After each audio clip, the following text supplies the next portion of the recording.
तर समजावं अनंत जन्माची पुण्य आहे. पुष्कळ प्रमाणात पुष्कळ आपल्याला बोलता येईल. फक्त एवढा भाव लक्षात ठेवा. समजा ज्या अर्थी आपल्याकडून परमार्थ होतोय ना, देवाची पूजा होते, देवाच्या बद्दल नामाचा टाव फोडला जातोय, देवाशी एकांतात बोलतोय, त्यावर मानावं की आपलं पुण्य आहे. साधे साधे 2-3 प्रमाणे सांगतो. नामसंकीर्तन वैष्णवांची जोडी, पापे अनंत कोडी गेली त्यांची. आणि पुढचं प्रमाण काय मग हरिपाठातलं, अनंता जन्माचे तप एक नाम सर्व मार्ग सुगम.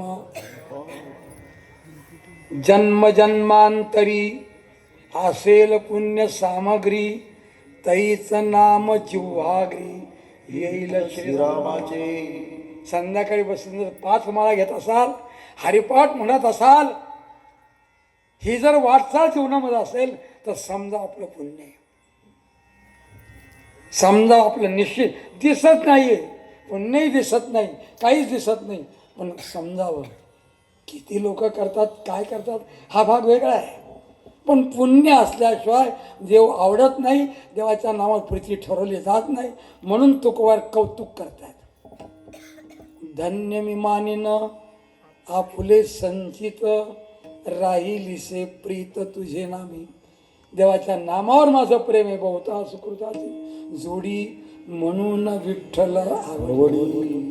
हे दिसत नाही पण मानलंच पाहिजे.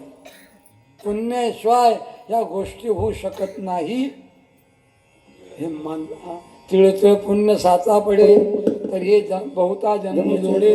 नाम तुझे वाकेशी तुडे, समागम घडे संतांचा. म्हणून तुम्हाला बोललो हजारो प्रमाणे भगवंताचं नाव मुखामध्ये राहणं, त्याचा आठव सतत राहणं, ही फरक पुण्याची लागते. जयाच्या वाची पुढे हा, जयाच्या वाची पुढे भुजी, नाम नाचत आहे माझी. जे जन्म शस्त्र उडवीचे मुखाची एकवडी यावया. वा, महाराज प्रमाण देत आहेत. हा, की जन्मांच्या राशी असल्याशिवाय जन्मामध्ये भगवंताचं नाम आठवतं ना, समजावं. तीर्थयात्रेला जावं असं वाटतं, आमच्या नाना करून आले, तर समजा आपल्याकडे काहीतरी पुण्याचा भाग असला पाहिजे. अनंत जन्मीचे सुकृत पदारी, अनंत जन्मीचे सुकृत पदारी, अनंत जन्मीचे सुकृत पदारी, अनंत जन्मीचे सुकृत पदारी.